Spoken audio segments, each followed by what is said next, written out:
Tonight's pot roast is off limits to you. Here, have this instead. But this is leftover soup and salad from 2 days ago. It might have gone bad. You can handle it, right? Don't be wasteful. Eat up.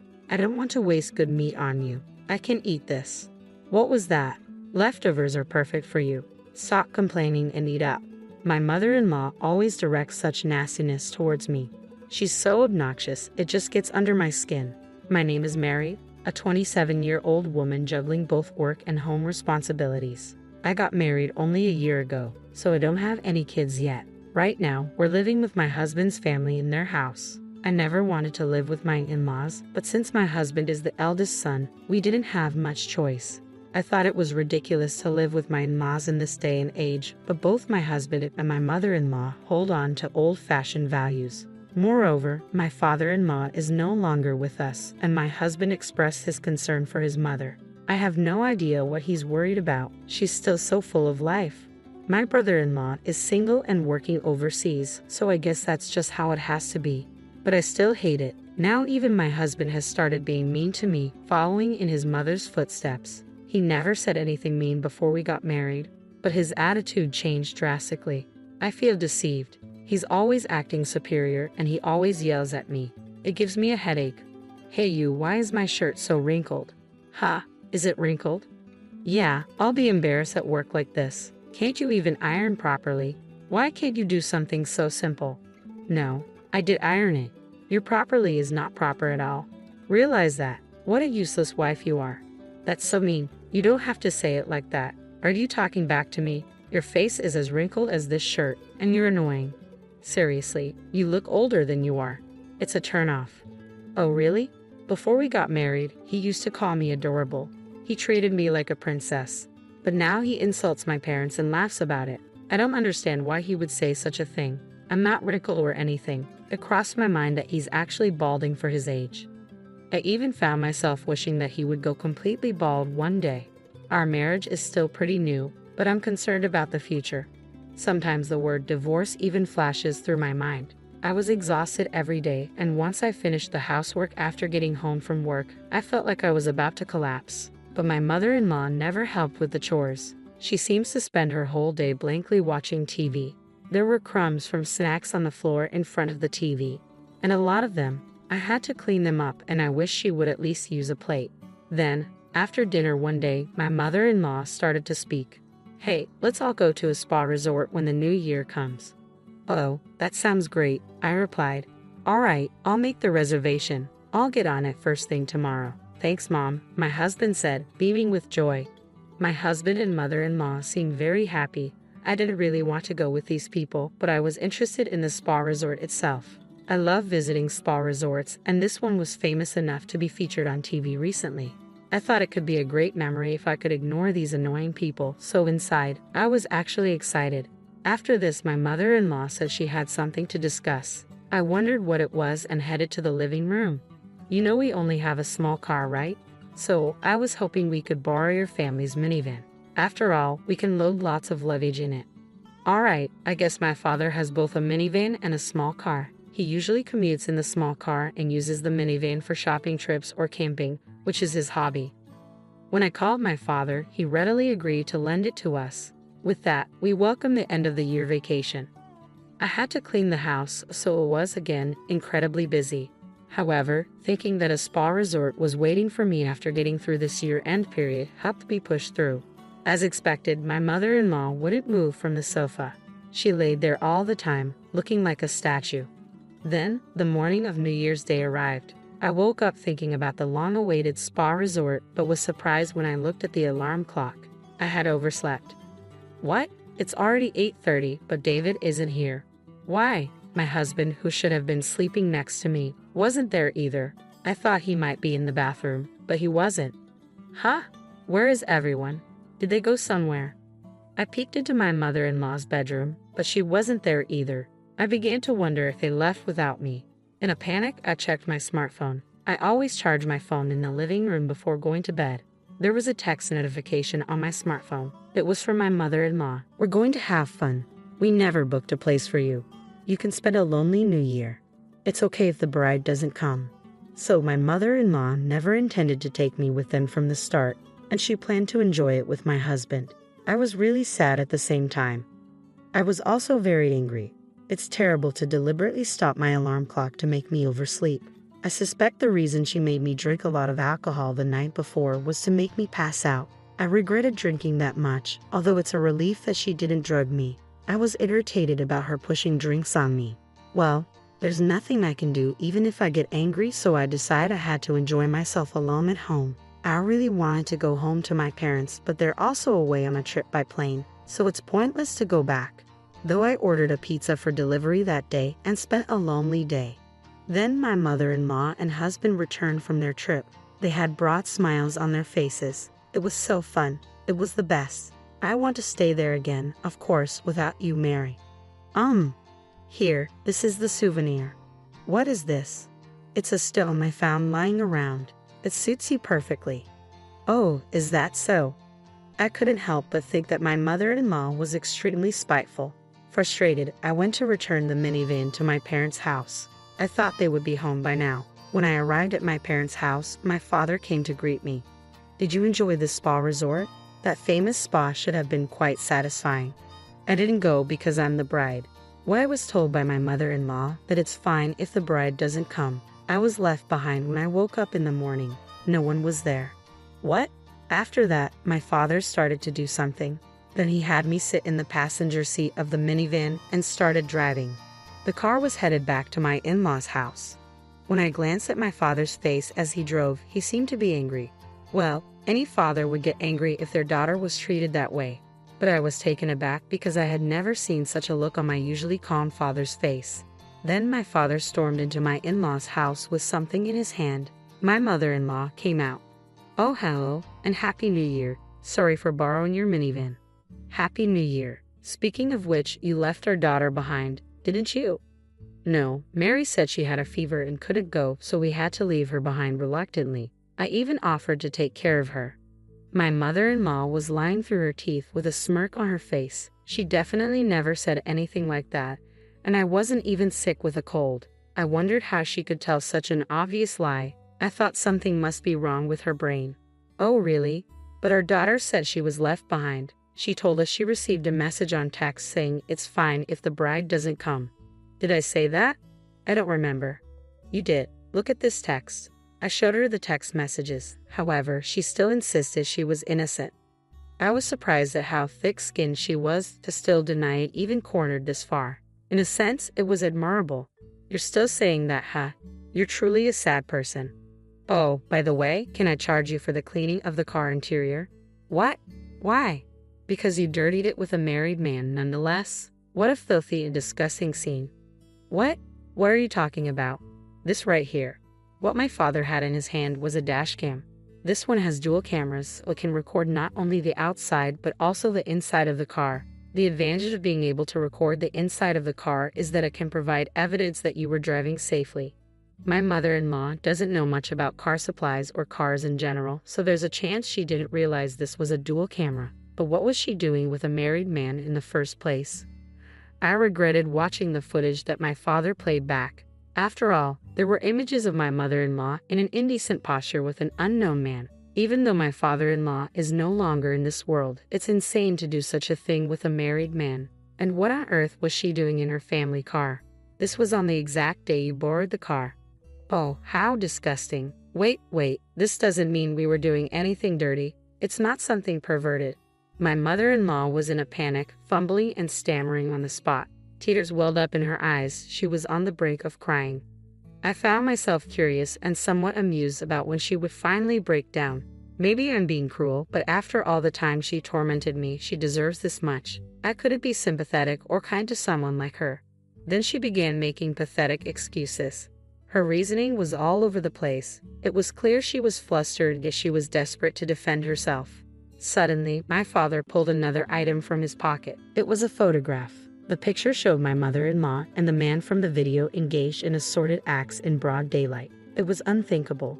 The background of the picture suggested it took place somewhere secluded, but the audacity to do this in the daytime was still shocking. You wouldn't have seen these if you hadn't been mean to my dear Mary. Why do you have that picture? Because I'm a detective, remember? Oh, do you recall now? Look, I've been telling you this all along, haven't I?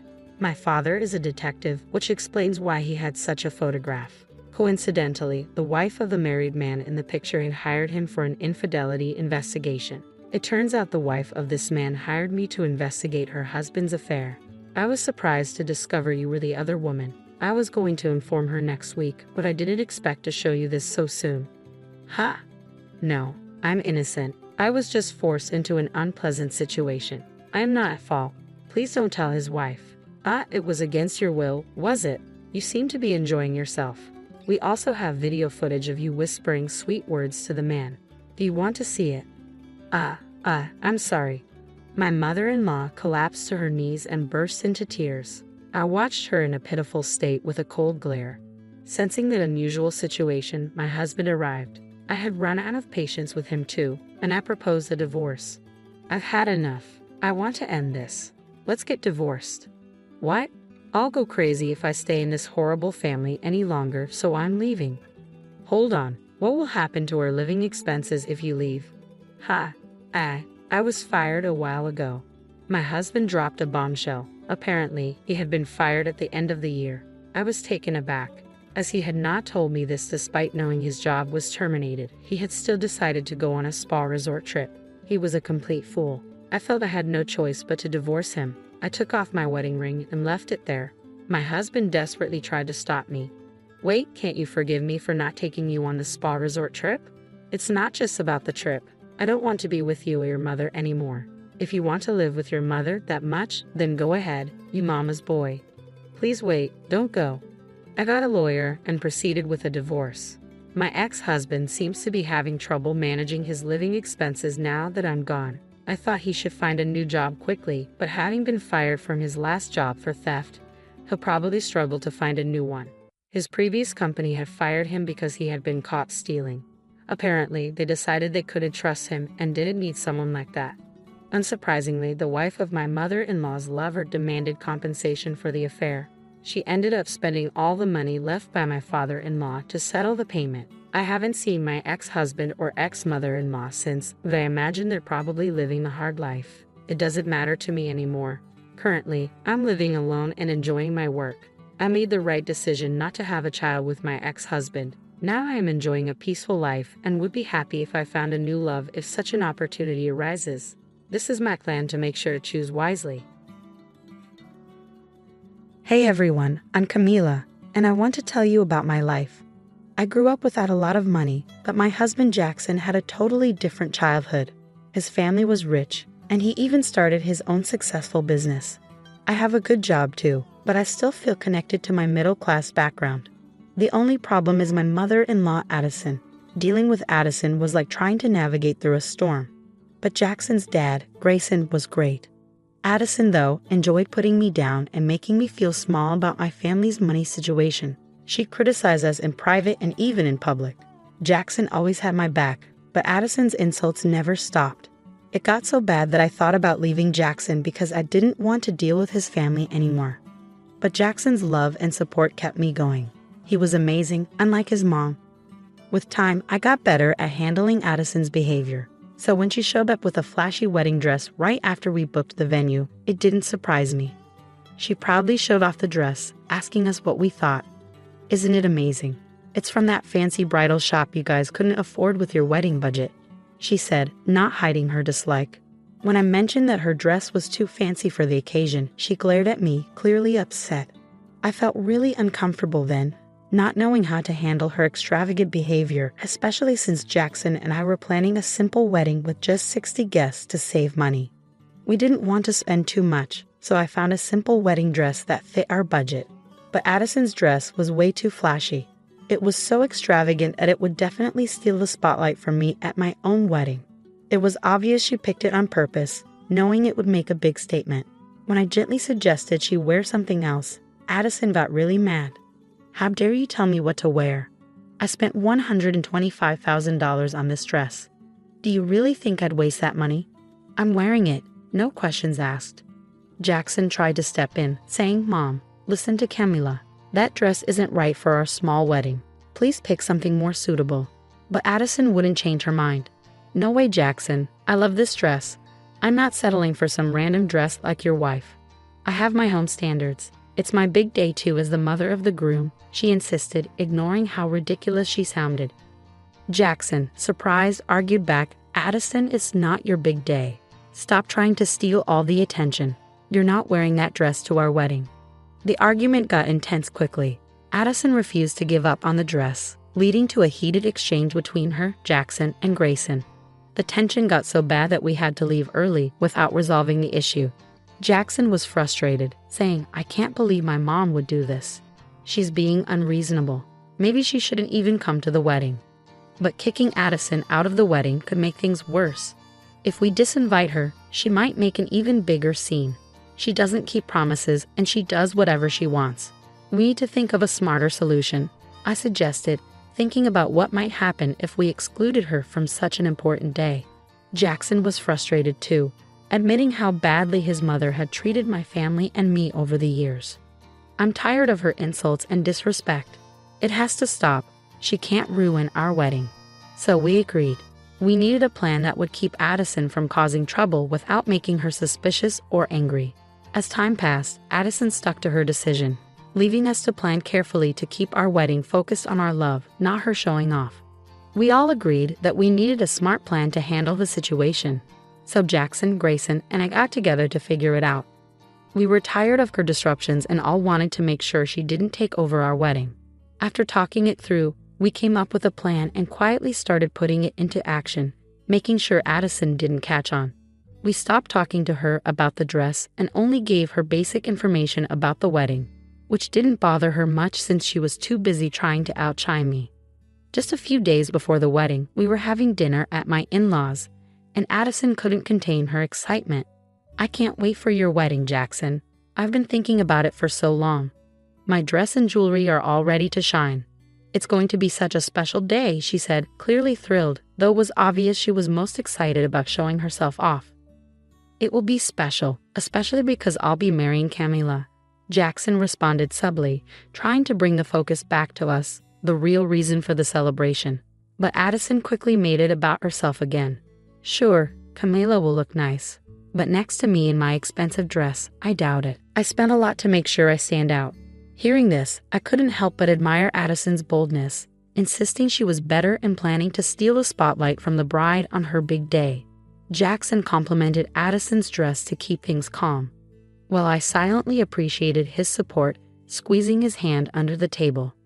Grayson, always the wise and calming presence, played a crucial role in our plan. He gently teased Addison, pointing out how strange it was for her to make such big plans for a wedding that wasn't hers. Addison, you're really going all out for a wedding that's not even yours. Shouldn't we focus on the couple getting married? His remarks subtly reminded everyone of the real reason for the celebration, steering the conversation away from Addison's self-centered plans without causing more trouble. This clever move was an important part of our strategy to handle the situation gracefully, making sure the wedding stayed a happy occasion for us and our guests, not just a platform for Addison's ego. As the wedding drew near, Addison insisted on having only the best makeup artist for herself. For my son's big day, I need top-notch treatment. After all, I'm the mother of the groom, she declared. She was determined not to mingle with guests she felt were beneath her, especially while wearing her expensive jewelry, fearing it might get stolen by those unfamiliar with such luxury. Grayson had a clever idea. Why not get ready at home? It's safer and more comfortable, especially with all your plans, he suggested. Addison loved the idea of making a grand entrance and praised Grayson's thoughtfulness, unaware of our hidden agenda. Grayson exchanged a knowing look with us, showing that our plan was going smoothly. Caught up in her own excitement, Addison didn't realize she was falling into our trap. The thought of her surprise on the wedding day brought quiet satisfaction to Jackson and me. Even though I wish I could see her reaction in person, knowing the plan was in motion allowed me to focus on the joy of the upcoming wedding, feeling a sense of relief. While there was a slight worry about the plan being discovered, Jackson and our supportive friends helped ease those concerns. Everything was organized perfectly, reigniting my excitement for the special day. After months of stress, I felt genuinely thrilled about our wedding for the first time in a while. It was shaping up to be a celebration of our love, free from any outside drama. As the wedding morning arrived, bright and beautiful, it felt like the start of a new chapter we had been eagerly waiting for. The weather was perfect, adding to the joy of the day. Grayson, my amazing father-in-law, was the first to arrive at the venue, well before the rest of us. He stopped by to check on me, and despite my nerves, he'd assured me that everything was going according to plan. "Don't worry, dear," he reassured me, explaining his early arrival was due to Addison's difficult behavior. "Her makeup artist won't be here for another hour. We have plenty of time." I felt immensely grateful for Grayson's support. "Thank you so much, Grayson. I can't express how much this means to me," I told him. He smiled warmly, reminding me that I was now part of the family and assuring me that the day would unfold just as we had envisioned. His presence was a comfort, especially considering the challenge of dealing with Addison as my mother-in-law. I felt fortunate to have Grayson by my side. After checking in on me, Grayson made his way to where Jackson and I were getting ready for the ceremony. The day was shaping up to be everything I had ever dreamed of. I'll always remember the look of love on Jackson's face as I walked towards him, escorted by my uncle. Both of us were overcome with emotion, surrounded by our closest friends and family, with Grayson's supportive presence adding to the moment. As for Addison, her grand entrance didn't go as planned. Dressed in her expensive gown and covered in diamonds, she expected all eyes to be on her. But when she arrived at the venue, she was in for a surprise. It was empty. Confused and a bit panicked, she called Jackson, her voice filled with disbelief. "Jackson, what's going on? Why is nobody here?" she asked, clearly caught off guard by the turn of events. Addison frantically searched for us at the venue, puzzled by the absence of familiar faces. Jackson broke the news. She wasn't at the right place because she hadn't been invited to the real wedding. Her confusion quickly turned to disbelief, eliciting laughter and amusement from our side. Even Grayson struggled to contain his laughter, finding the situation quite amusing. As Addison pressed for answers, insisting she was speaking with Jackson and not me, her confusion grew deeper. Jackson calmly explained that although the venue she was at had been booked initially, we had chosen a different location for our ceremony. Learning that the wedding had already happened without her left Addison in disbelief, questioning why she hadn't been informed earlier. Jackson, growing impatient, pointed out that her exclusion was intentional, a decision made to prevent the disruptions her presence might cause. Despite his explanation, Addison couldn't believe that her own son would go to such lengths to keep her from his wedding. The conversation heated up as Jackson confronted her about the unnecessary drama surrounding her dress and her attempts to steal the spotlight from the bride. His firm stance surprised Addison, who struggled to come to terms with the consequences of her actions. Jackson's firm assertion that the day belonged to him and his wife, not to his mother, marked a clear end to the dispute, highlighting the significance of the occasion for the couple over any individual's desire for attention. Jackson emphasized that he would no longer tolerate Addison's disruptive behavior, making it clear that the wedding day was about him and his wife, not anyone else. After delivering this message, he ended the call. Despite Addison's continued attempts to reach him and multiple calls to Grayson, we went on to celebrate our reception surrounded by loved ones, undisturbed by the unfolding drama. During a moment alone, I noticed a call from Addison on my phone. Preparing myself, I answered, only to be met with accusations and insults. She blamed me for her exclusion from the wedding, accusing me of manipulating her son and labeling me a gold digger, envious of her potential to outshine me on my own wedding day. I calmly refuted her claims with facts, explaining that Jackson makes his own decisions based on what he believes is right, and his choice to exclude her was his own, though I did not try to influence him. Undeterred, Addison threatened to crash the reception, claiming she was already outside. I brushed off her threats with a mix of disbelief and indifference, reassuring her that she would find no support here. Returning to the reception, I braced myself for whatever scene might unfold. As expected, Addison's attempt to enter the venue quickly escalated. Dressed in her extravagant gown and denied entry by security, she epitomized frustration and entitlement, her actions bordering on the absurd. Rather than garnering sympathy, this spectacle only reaffirmed our decision to keep her away from our celebration. The guests, aware of the situation, rallied behind us, leaving no room for Addison's theatrics to disrupt our special day. Her attempt to steal the spotlight didn't end in triumph, but in a public display of her own making, starkly contrasting with the joy and unity inside. The disturbance Addison caused outside the venue quickly caught the attention of our guests, prompting everyone to witness the source of the commotion. When Jackson came across his mother causing a scene, his frustration reached its peak. He confronted her, dismayed by her refusal to respect his wishes and her insistence on blaming his wife. "Mom, what are you doing here? I clearly told you that you weren't invited. Why can't you understand that?" Jackson's patience wore thin as Addison played the victim, accusing him of being manipulated by his wife, whom she labeled as jealous. "Mom, listen to yourself. My wife isn't the problem here. It's you trying to overshadow her with that extravagant dress and jewelry. You knew she had a modest budget. Your actions were meant to belittle her," Jackson argued, hoping to make her realize the selfishness of her behavior. Addison, seeking support, turned to Grayson, hoping he would defend her actions. But Grayson, equally shocked by her behavior, stood by Jackson. "That dress isn't just any dress, Addison. It's practically a wedding gown. How can you not see how inappropriate your actions are? Look around, no one agrees with you," Grayson pointed out, his disappointment clear. Addison's attempt to justify her choice by insulting Camila's family and guests only made the situation worse.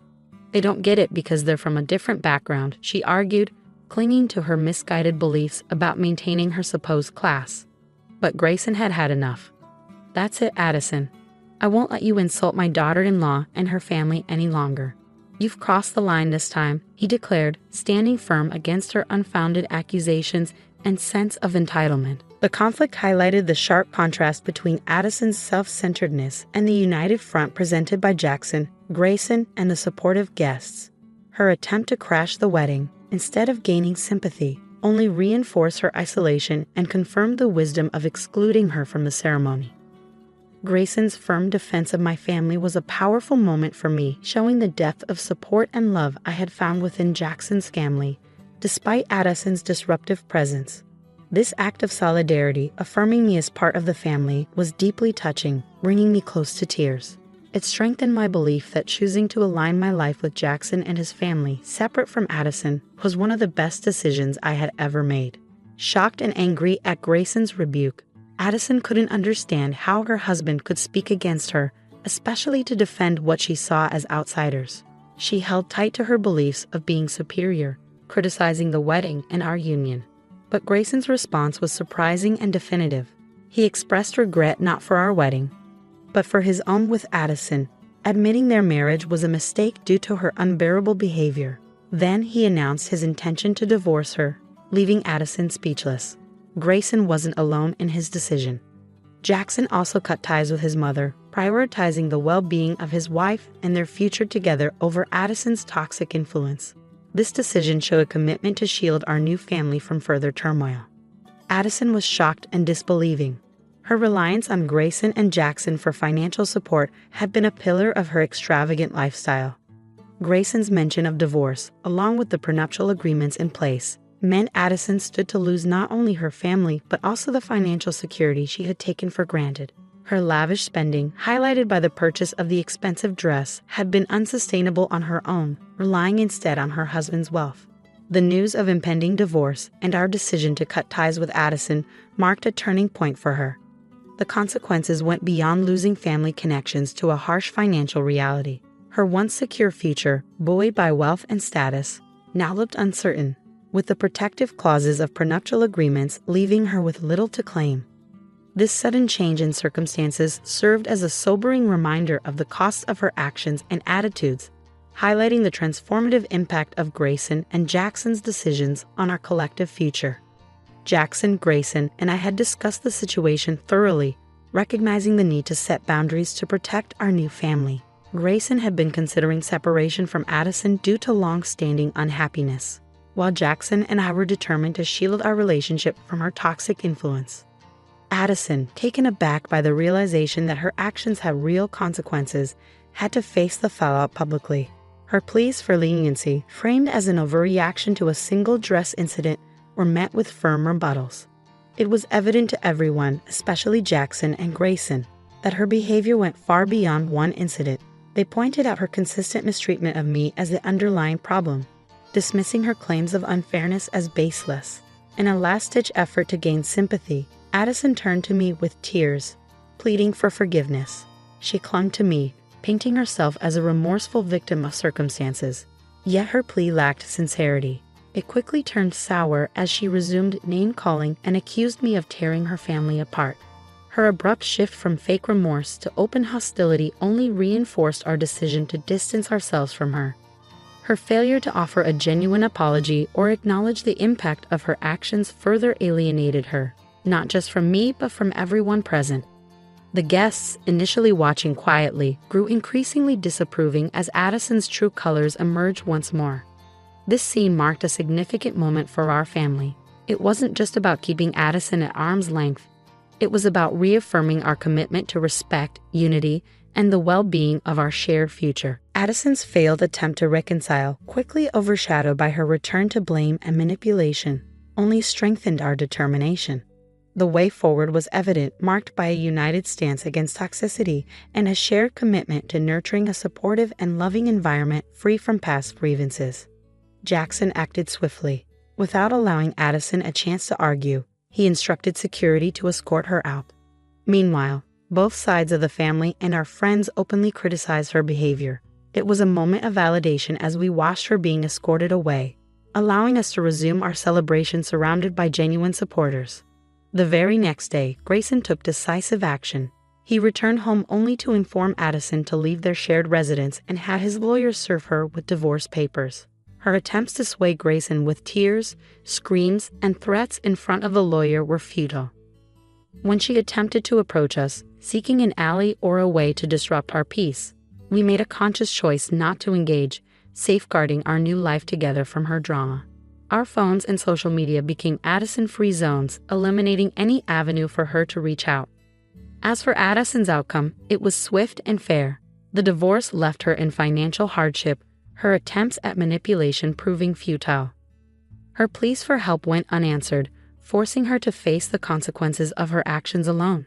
Eventually, she returned to her hometown, hoping to rebuild her life and reputation, seeking employment and a fresh start. These developments brought us profound relief and closure. With Addison's turbulent influence no longer present, our lives thrived. We hope she finds a path forward that keeps her away from us, allowing us to move on from this chapter without further discord. My family's leaving my niece with us. They think we should be happy about it. At the door are my husband's parents and his sister, with her 2-year-old daughter. They've been asking us to look after her since they got divorced half a year ago. Instead of easing off, they're insisting we take her, even though we're not in a position to raise someone else's child.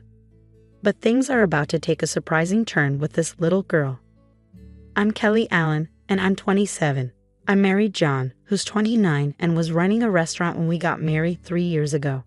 We hoped to have kids, but it didn't happen.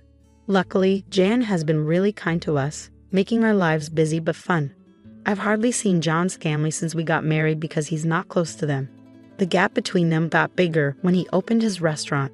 His parents worked at a big family restaurant chain, and they wanted him to join too. But John had his own dreams. I want to make dishes that everyone will love, John explained. But instead of understanding him, his sister treated him like he was attacking their family's restaurant chain. Are you saying our food isn't good enough? John must have found it frustrating that she wouldn't listen. After endless arguments, John gave up trying to convince them. I'd rather keep my distance from Mom and Dad.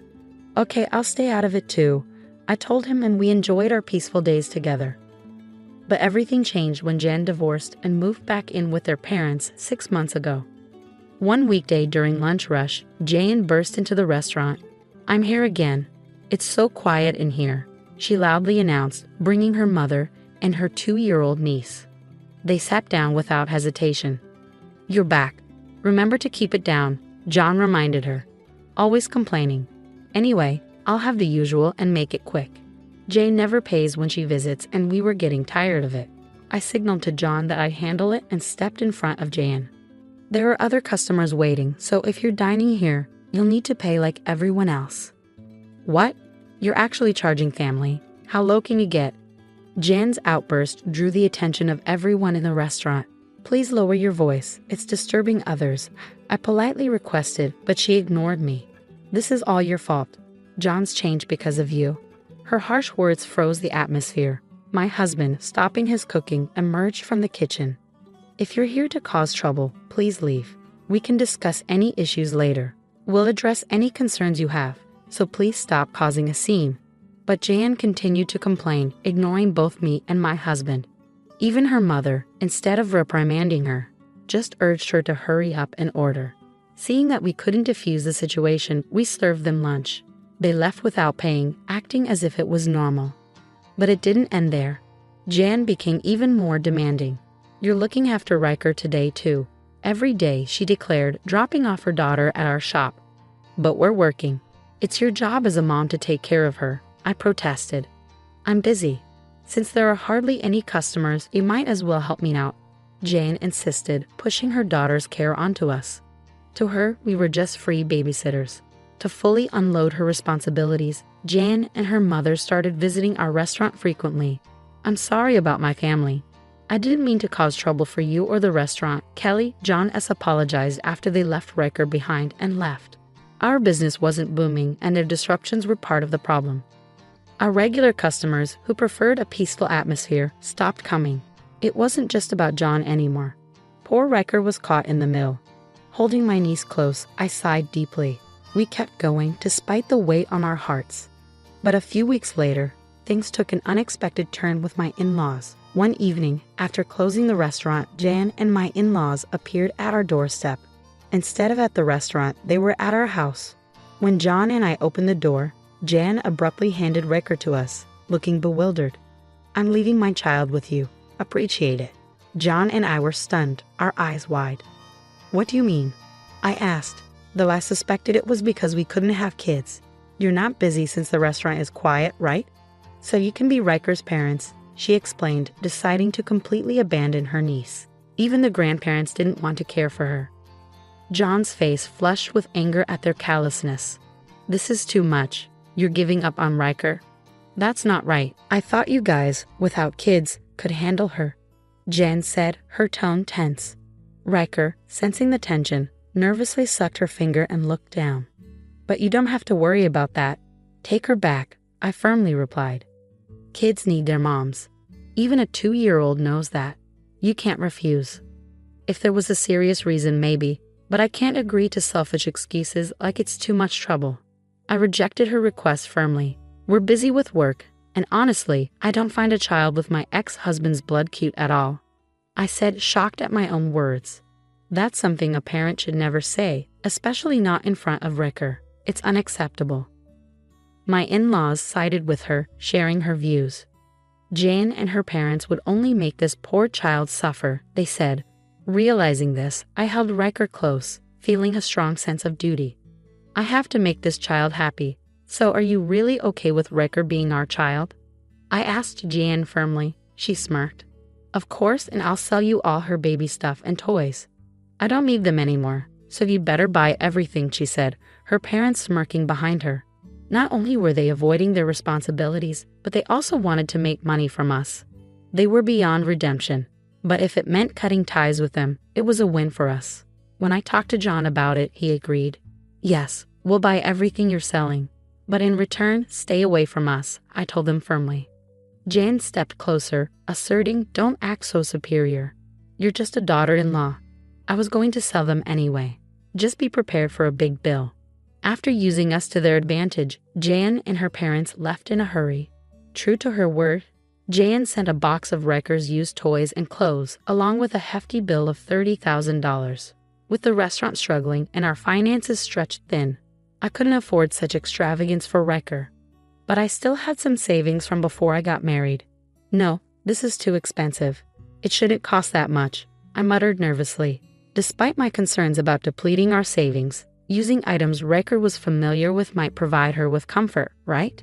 As I anxiously waited for a response, as I watched my husband in silent contemplation, he finally agreed with me. You're right. Rhea would be happier with us than in her old home. Thank you, honey. Let's take care of this child together. And so, we ended up raising Rhea as our own daughter, alongside managing the restaurant. Without the in-laws around, Our stress lessened, and both my husband and I cherished Rare deeply. She was so sweet, and I felt inspired to do anything for her. But our lives weren't just about adding a new family member. What a busy day it's been. Indeed, who would have thought our restaurant would be so packed? At the end of a long day, my husband and I shared a laugh. Our once quiet restaurant was now booming thanks to a recent addition to the menu, an omelette that had unexpectedly gone viral on social media. What surprised us the most was how this idea came about. Who would have guessed it was Rare's suggestion? As I affectionately patted her head, I recounted. While we were brainstorming new menu items, Rare suddenly said omelette. It caught us off guard. Since we didn't offer omelettes at the time, I whipped up a special one loaded with eggs and topped it with our signature demi glace sauce. Following John's approach, we personalized each serving to suit our customers' tastes. It turned out to be a huge hit, and Rhea continued to lend a hand whenever I experimented with new dishes. She'd mumble names like Napoleon or pudding, and when John whipped up those dishes, they were a hit. Customers would exclaim, "This is exactly what I was craving," and happily dig in. With the old challenges of running the restaurant behind us, life became more exciting with Rare around. I couldn't help but wonder if Rare possessed some mysterious power. It seemed possible. The other day, when I couldn't find my glasses, Rare was just staring behind a shelf. Lo and behold, there they were, tucked behind it. Wow, Rare, that's incredible. Of course, it was all thanks to John's setup. When we praised them, Rare and my husband would exchange happy smiles. They looked like they had always been a part of our family. Initially worried, I now felt confident about providing Rare with a good life. Even in ordinary moments, I felt a profound sense of happiness. But then, something unbelievable caught my attention. What's this? Hey, come see this. John, glancing at his phone, exclaimed in surprise. Intrigued, I peered over to look at the screen, where a news article was displayed. The contents shocked me so much that my eyes widened. Can this really happen? Surprised, Rare observed us, then grabbed a box of building blocks and slowly offered it to us. We shook it, hearing something inside. Is there something in here? I asked, meeting Rare's serious gaze. If Rare was this focused, there must be something important. We carefully examined the blocks and were stunned. An underlying anger began to simmer within me. To think she had hidden something like this. Unforgivable. Despite my anger, we knew we had to wait for the right moment. A few weeks later, in the dead of night, Jan and I were startled awake by the doorbell.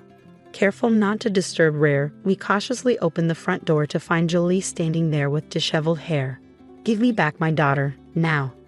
Her sudden demand left John and me exchanging looks. Weren't you the one who left her with us? What's changed now? Weren't we supposed to stay out of each other's lives? I challenged, but before we could shut the door, Jolie forcefully wedged her foot in, refusing to leave. She's my child. I'm here to take her back, she insisted. We explained it wasn't possible, but Jolie kept pushing to take her daughter, causing a scene. Frustrated by her selfishness, I sighed deeply and crossed my arms. Please don't take your frustrations out on us because of your work troubles, I said. Caught off guard, Jolie's face flushed red with embarrassment. What? How did you know about that? She stammered, clearly flustered. Recalling the recent news I had seen on John's phone, it was about a scandal at the chain restaurant where Jolie's family worked. They had been caught using expired ingredients to save money, leading to a widespread food poisoning incident. The backlash on media and social platforms had been severe, and the chain's reputation had taken a nosedive. Everything was fine until we gave up our daughter, and then this happened. It must be because she's gone, I mused. Jolie, clearly facing severe consequences, erupted in anger. What are you talking about? Rare has nothing to do with this. No, she's not involved, I assured her. Since then, everything had been going downhill. According to Jolie, their troubles didn't end there. Her mother lost a wallet containing a large sum of money, and her father was involved in a car accident that cost $6,000 in damages. Jolie blamed Rare for their misfortunes. Since you took Rare, your restaurant has been thriving. It's hard not to think she's involved. Her words left John and me speechless. While we couldn't blame Rare for all their misfortunes, we couldn't deny the strange coincidence. Maybe I should help them a bit. Despite their actions, it's hard to watch them suffer, I pondered aloud. But before I could say more, Jolie raised her voice sharply. With that child, We would be secure, and all this misfortune would come your way instead. Her words extinguished any sympathy I had. We will never give Rur back to you. It's only been a few months, but we've grown to love her as if she were our home. We can't hand her over to someone who only wants her back for their own gain, I declared, glaring at Jolie with a firm expression. Don't speak to my wife like that. Your greed is apparent. I care for Rare far more than you ever did. I won't let her go, no matter what. Please, leave, John added, his tone resolute. I couldn't forgive Jolie for treating her own daughter like a commodity, something to exploit. Our restaurant's success was due to John's meticulous attention to detail, seasoning and presenting each dish according to our customers' preferences. He had utilized hints from Rare to cater to individual tastes, offering rich flavors, light options, or a touch of spice.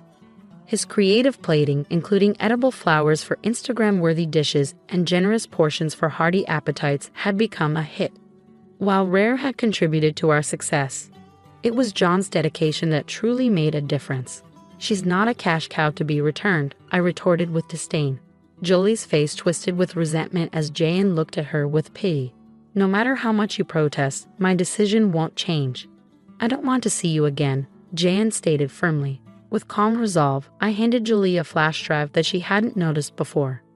Our misfortunes aren't because of Rare, but a consequence of actions like yours, right? Jolie's face paled as she recognized the drive. That's the one my parents and I have been searching for.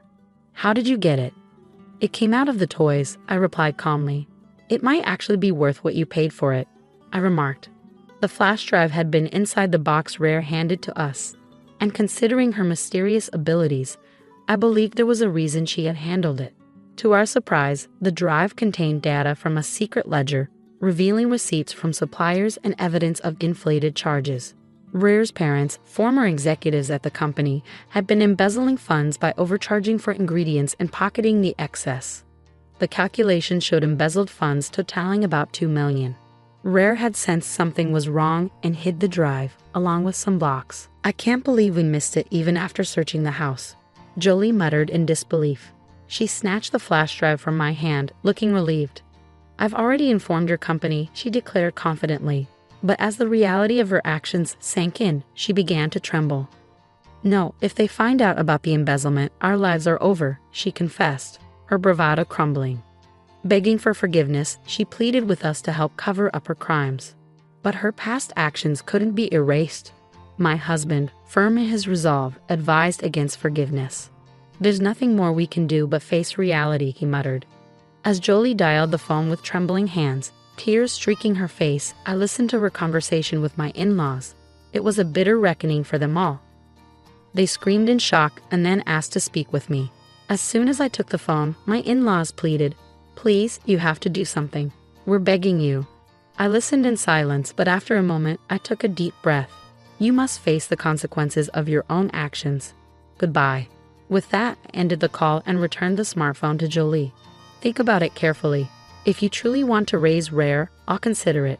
Is that what you really want? I doubt we'll ever see eye to eye, no matter how much we talk.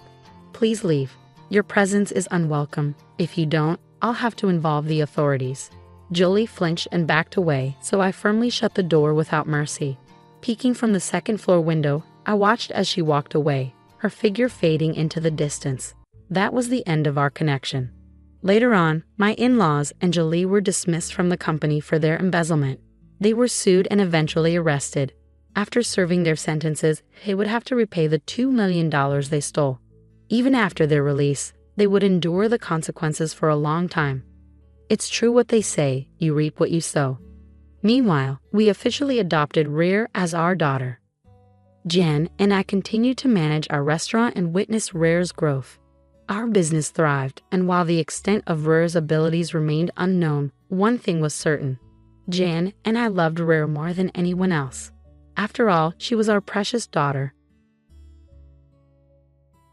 Pacific Airlines Flight 739 was poised for departure from San Francisco to New York. In the bustling terminal, passengers hurriedly made final adjustments before boarding. Among them was a 7-year-old girl with blonde hair and curious eyes, tightly gripping her father's hand. She wore a light blue dress, a serene contrast to the frenetic airport ambience.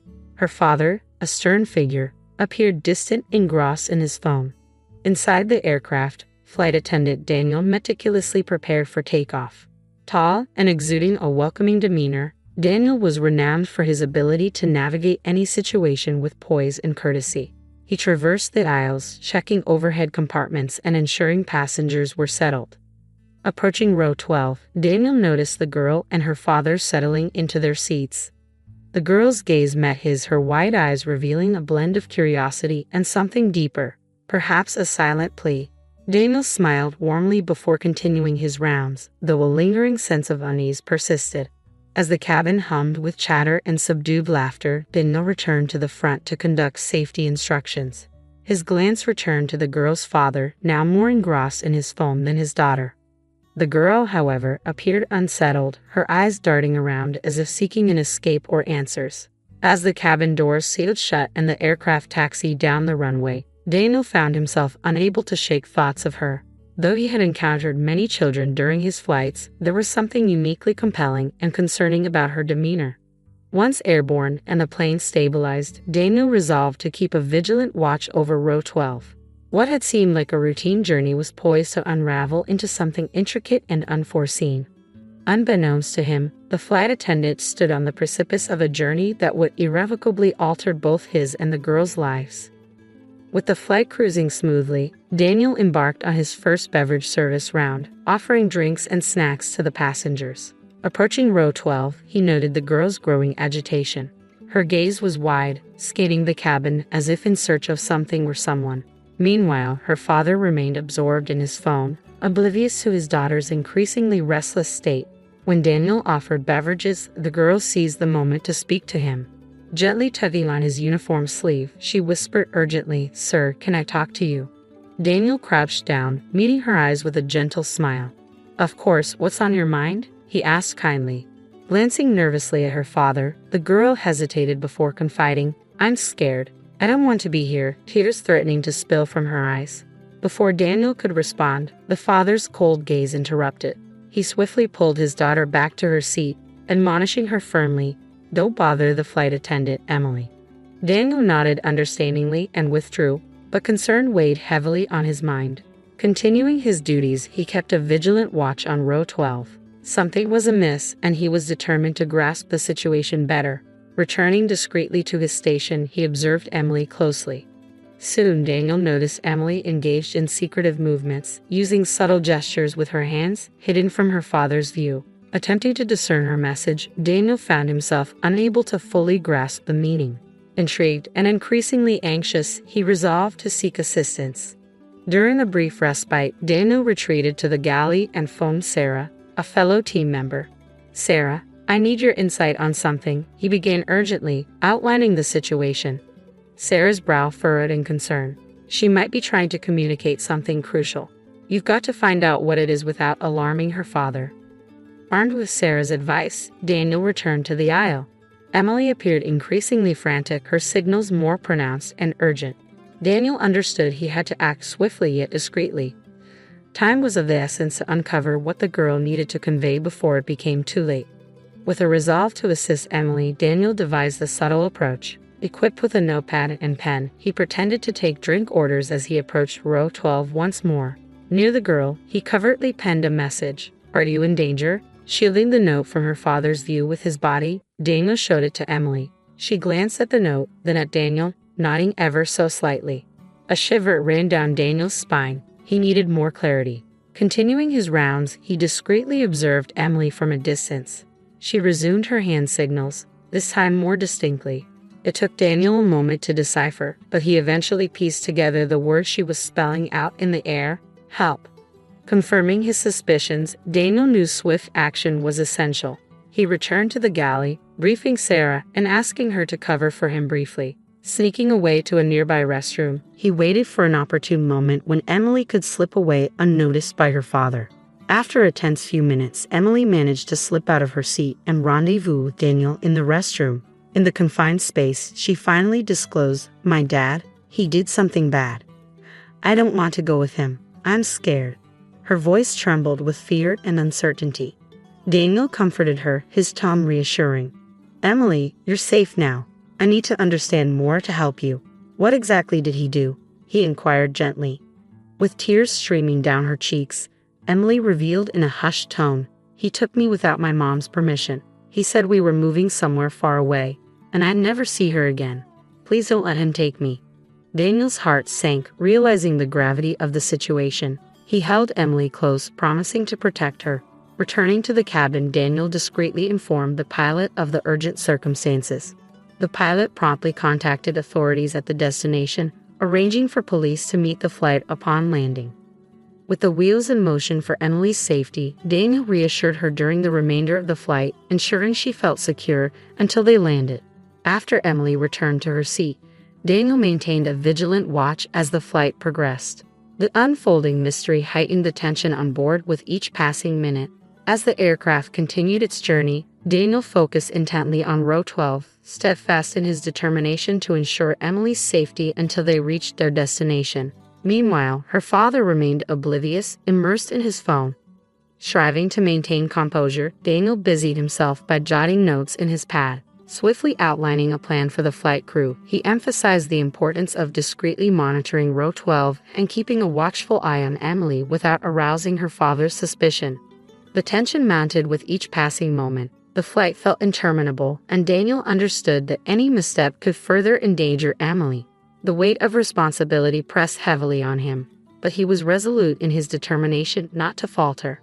Midway through the flight, unexpected turbulence jolted the plane, causing passengers to grip their seats tightly.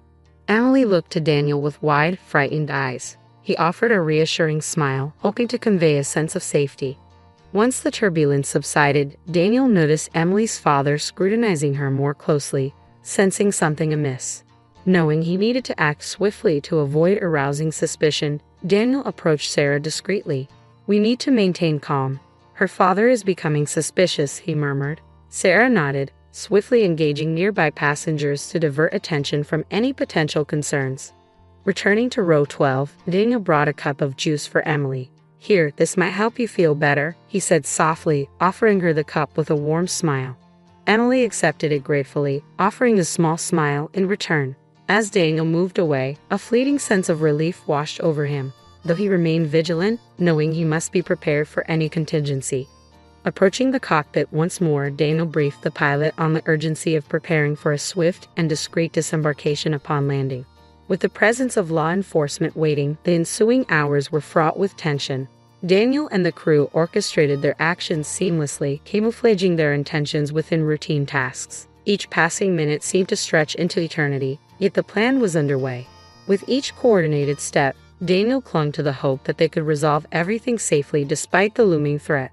As the flight approached its final destination, Daniel observed Emily growing increasingly agitated. Though her father remained absorbed in his phone, occasional suspicious glances toward Emily betrayed his growing concern. Daniel understood they were running out of time and needed to proceed cautiously. He sought out Sarah, who was serving coffee at the rear of the plane, and spoke urgently. Sarah, we need a plan to separate Emily from her father as soon as we land. We can't afford to wait for the police. We have to move swiftly. Sarah paused for a moment, considering her options. We can use the disembarkation process as a distraction, she proposed. I'll announce a technical issue that requires everyone to exit quickly. It should create enough confusion to separate Emily from her father. Daniel nodded in agreement, recognizing the strategy's potential effectiveness. He returned to monitoring row 12, ready to act. As the plane commenced its descent, Daniel discreetly prepared for their next move. Leaning closer to Emily, he whispered, Emily, when we land, we need to move swiftly. Trust me, I'll keep you safe. Emily nodded, her face a mix of apprehension and tentative trust. Daniel returned to his post, nervously anticipating the landing. When the aircraft touched down, Daniel felt a surge of relief and adrenaline. The plan was underway. Sarah's announcement prompted passengers to hustle toward the exits with heightened urgency. Emily's father stood, clutching her hand tightly. Moving swiftly, Daniel approached them and calmly intervened. Sir, let me assist your daughter with disembarking. It'll be quicker and safer for everyone. The father hesitated briefly, but amidst the commotion, he reluctantly acquiesced. Daniel grasped Emily's hand firmly and guided her towards the front of the plane, his pulse racing with urgency. Every moment was critical. As they disembarked, a discreet group of undercover police officers, masquerading as airport personnel, stood ready. Daniel entrusted Emily into the care of one of the officers before turning back to confront her father, who was beginning to comprehend the unfolding situation. "What's going on?" the father demanded, suspicion etched in his voice. Daniel remained composed, replying firmly, "We're ensuring everyone's safety, sir. Please come with me." With swift coordination, the police moved in to apprehend Emily's father, detailing the circumstances while Daniel escorted the girl away. Emily glanced back at Daniel, still apprehensive but visibly relieved to be away from her father's grasp. Watching her being escorted to safety, Daniel felt a rush of relief flood over him. The most challenging part was behind them, yet there remained much to resolve. The revelations surrounding Emily's father and his actions had altered everything. Now, Daniel was committed to ensuring Emily's continued safety and seeing justice served. The organized chaos of disembarkation began to dissipate as passengers were directed towards the terminal. Daniel watched intently as undercover police officers escorted Emily's father to a secure area. Suddenly, the father realized what was happening and tried to break free, shouting angrily, "You can't do this. She's my daughter." Emily, hearing her father's voice, cowered behind Daniel, who stood protectively in front of her. "Please stay calm, sir. The authorities will explain everything," Daniel said, attempting to defuse the situation. But the father was uncooperative. He struggled and managed to break free from one of the officers, advancing towards Emily with a furious expression. The surrounding passengers began to step back, frightened. Without hesitation, Daniel placed himself between the father and Emily. "Stop. Don't make this worse," he said firmly and authoritatively. The father hesitated for a moment, but his rage seemed uncontrollable. He tried to push Daniel aside, but before he could advance, the police tackled him to the ground, quickly handcuffing him. "This is a mistake," he yelled. "She's my daughter." As the father was taken away, Daniel knelt beside Emily, who was crying silently. "You're safe now. Everything will be okay," he said gently and reassuringly. Emily looked at him, her eyes filled with gratitude and fear. Daniel hugged her, offering the comfort she desperately needed. He knew she was about to face a whirlwind of emotions and that her life was about to change forever. Moments later, a police officer returned to talk to Daniel. "Thank you for your help. We'll take care of Emily and ensure her safety. You might need to give a statement about what happened during the flight," the officer said. Daniel nodded. "Of course. I'll do whatever is necessary," Daniel said as the police led Emily to a safe area. He felt a mix of relief and exhaustion. The situation had been intense and dangerous, but he knew he had done the right thing. Watching Emily disappear with the police, he realized there was still more to be done to ensure her safety and justice. The confrontation had been the most intense moment of his career, but also the most rewarding. Just as he was about to leave the security area, one of the officers called him. "Sir, can you please come with us? We need a bit more information," the officer said politely but firmly. Daniel agreed and was taken into a room where Emily was sitting with a social worker. The girl looked more relaxed but still showed signs of fatigue and fear. The social worker motioned for Daniel to sit down. "Emily has told us part of what happened, but we'd like to hear your version as well," the social worker said. Daniel nodded and began to recount the events of the flight, from the moment he noticed Emily's strange behavior to the confrontation with her father. He explained how the girl signaled for help and how he and the crew devised a plan to ensure her safety. As he spoke, Emily held the social worker's hand for comfort. The officer took detailed notes, and the social worker occasionally interrupted with more specific questions. "Did you notice any other suspicious or dangerous behavior from the father during the flight?" the social worker asked. Daniel thought for a moment.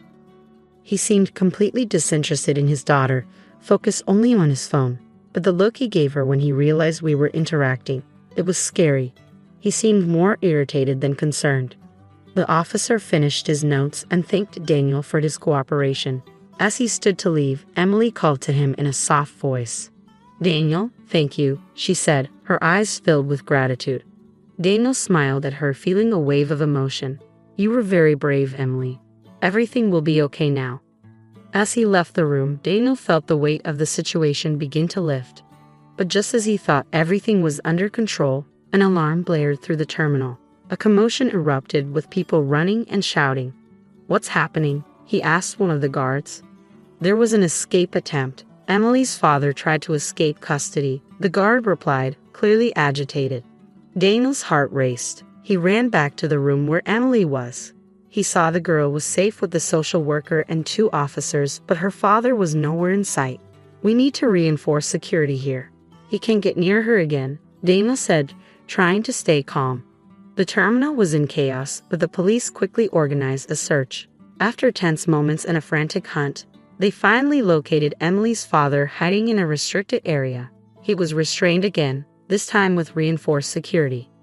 With Emily's father finally detained and taken away, Daniel felt a wave of relief. He returned to the room where Emily was now accompanied by a group of professionals, including social workers and child psychologists. "Emily, you're safe now," said one of the social workers with a warm smile. "We'll take care of you and make sure everything is all right." Emily looked at Daniel, still holding his hand. There was a silent connection between them, a mutual understanding of what they had gone through together. "Daniel, thank you for everything," she said, her voice soft but full of sincerity. Daniel smiled, crouching down to her level. "You were very brave, Emily. Always remember that." As Emily was led away, Daniel felt satisfaction but also exhaustion. He knew he had done everything in his power to protect that girl. As he watched the team take Emily, one of the officers approached him. "You did a great job today, Daniel. I don't know what would have happened if you hadn't noticed the signs," said the officer. "Just did what anyone would do," Daniel replied modestly. Later in the terminal, Daniel saw a woman approaching quickly, her eyes filled with worry and tears. It was Emily's mother. When she saw her daughter, she ran to hug her, holding her tightly. "Emily, my God, are you okay?" she said, her voice choked with emotion. Emily clung to her mother, crying but this time with tears of relief and joy. "I'm okay, Mom. Daniel helped me." The mother looked at Daniel with infinite gratitude. "Thank you. You saved my daughter," she said emotionally. Daniel nodded, feeling touched by the moment. "She's a very special girl. I'm glad I could help." As the mother and daughter reunited, Daniel felt a deep sense of accomplishment. He knew Emily was in good hands and that the situation, despite how difficult it had been, was finally resolved. Walking towards the terminal exit, he felt the day's weight begin to dissipate. The night sky was clear, and he took a deep breath, reflecting on the events that had unfolded. Despite the challenges and dangers, the courage and determination of a little girl, combined with the quick actions of a flight attendant, had changed the course of her life. As he left the airport, Daniel knew that this experience would stay with him forever, a reminder that even in the most difficult moments, it's possible to make a difference and bring safety and hope